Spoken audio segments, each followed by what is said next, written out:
खुलुमबाय लोगोफोर, आंनि बड'लेण्ड जब्स इनफो चेनेलाव। नोंथांमोना बे चेनेलाव भारतनि आसाम आरो बड'लेण्डआव साख्रि ओंखारनाय मोनफ्रोमबो बिफाननि खौरांफोरखौ मोनगोन। नोंथांमोना साख्रिनि खौरां मोनबाय थानो हास्थायोब्ला आंनि चेनेलखौ साबस्क्राइब खालामना लागोन आरो मोजां मोनोब्ला लाइक आरो शेयार खालामगोन। गोजोन्थों। फै दायो जों साख्रिनि खौरांनि फारसे थांनि।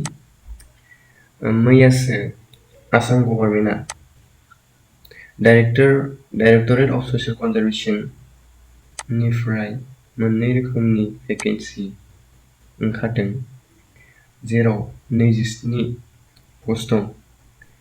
मोनसेया जादों एसिस्टेन्ट सयल कनजारभेसन अफिसार आरो मोनसेया जादों सयल कनजारभेसन रेन्जार। एजुकेशन क्वालिफिकेशनखौ नांगौ ग्रेजुएसन, क्लास 2028। फै दायो जों फारसेनिफ्राय मिथिनि। गिबियावनो भेकेन्सिस, जेराव केटेगरि वाइज होनाय जादों। जेनेरेलनि थाखाय 6टा सिट, ओबीसी एमओबीसीनि थाखाय 3 सिट, एससीनि थाखाय 1, एसटी प्लेननि थाखाय 1, एसटी हिलनि थाखाय 1 आरो ईडब्लिउएसनि थाखाय 1। गासै 13टा पस्ट दं। बेयाव होनाय दं स्केल अफ पे, जेराव पे स्केलआ दं 30,000 to 1,10,000 सिम आरो ग्रेड पेआ जादों 12,700। बे पे बेन्डआ जागोन 4। ओमफ्राय बिनि एज लिमिटआ दं नट बिफर 21 years and not more than 38 years। बेयोबो बहा जानांगौ? जानुवारिनि 2021 नि जानुवारियाव। आरो एज रिलेक्सेसन होनाय दं 5 बोसोरसिम एससी एसटीनि थाखाय आरो 3 बोसोर ओबीसी एमओबीसीनि थाखाय। एलिजिबिलिटी क्राइटेरिया दं बेयाव एजुकेशन क्वालिफिकेशनआ at least a bachelor degree from a recognised university in agriculture आरो एग्रिकालचार इन्जिनियारिं, सिभिल इन्जिनियारिं। नाथाय प्रिफारेन्स फार्स्ट होनाय जागोन माखौ? ससियेल साइन्सआव पोस्ट ग्रेजुएट लानायखौ। एक्सपिरियेन्सआ नागिरदों 8 years experience soil conservation junior engineer with diploma in civil engineering, agriculture engineering before थाबाबो 10 years experience जानांगोन सयल कनजारभेसनाव। आरो बिनि एग्जामिनेसन स्किमआ जादों मा?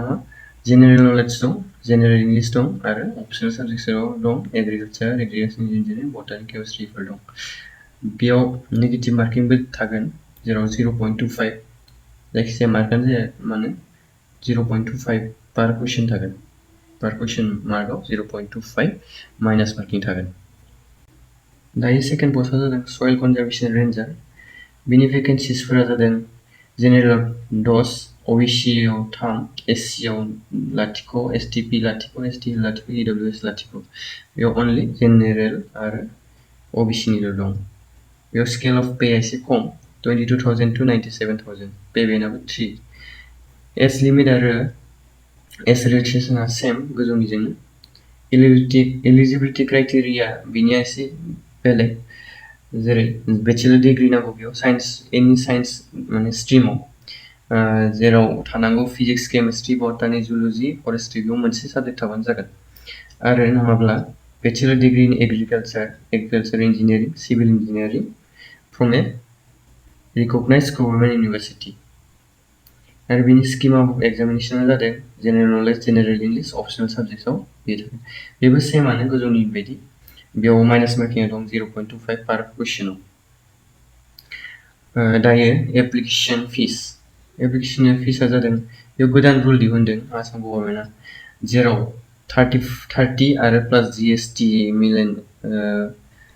मिलायनानै 35 रुपिस नों एक्सट्रा होनांगौ जायो। बे जाबाय प्रसेसिं फिसआव। जेरै जेनेरेलनिया 285, अनलि बिसिना जादोंमोन 250, जेराव एडिसना जागोन 35.40।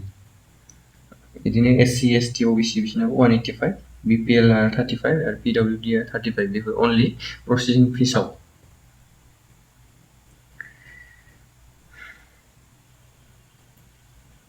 आरो प्रसिडियर एप्लाइ मादि खालामो?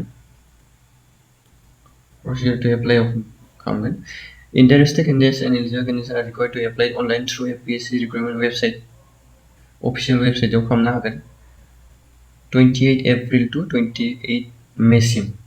आरो जुदि नों डाइरेक्ट खालामनो सानोबा नैबे गाहायाव लिंक दं एप्लाइ हियार बेनिफ्राय डाइरेक्ट लिंकआव थुनो हागोन डाइरेक्ट रेजिस्ट्रेसन खालामनो हागोन।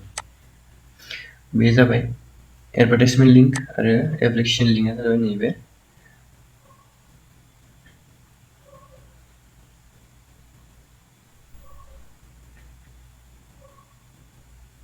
बे जादों एडभार्टाइजमेन्ट। बे एडभार्टाइजमेन्ट सेमानो जागोन आं लिरनायजों फुल डिटेल्सआव थागोन नाथाय बेयाव नायनो हागोन गोसो जायोब्ला। आरो बे जाबाय रेजिस्ट्रेसन जेराव नों रेजिस्ट्रेसन खालामनो हागोन बे अफिसियेल लिंकनि थ्रुयैनो फैदों बेखौ आं डाइरेक्ट पेस्ट खालामना होदों बेयाव सर्टकाटै नोंथांमोनहाबो डाइरेक्ट रेजिस्टार खालामनो हागोन। बेसेनोसै।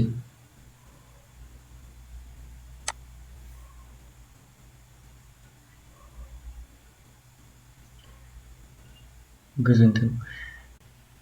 आसा खालामो नोंथांमोना आंनि चेनेलखौ लाइक शेयार साबस्क्राइब खालामगोन बेबादिनो गोदान गोदान साख्रिनि खौरां मोननो थाखाय फिन खेबसे गोजोन्थों।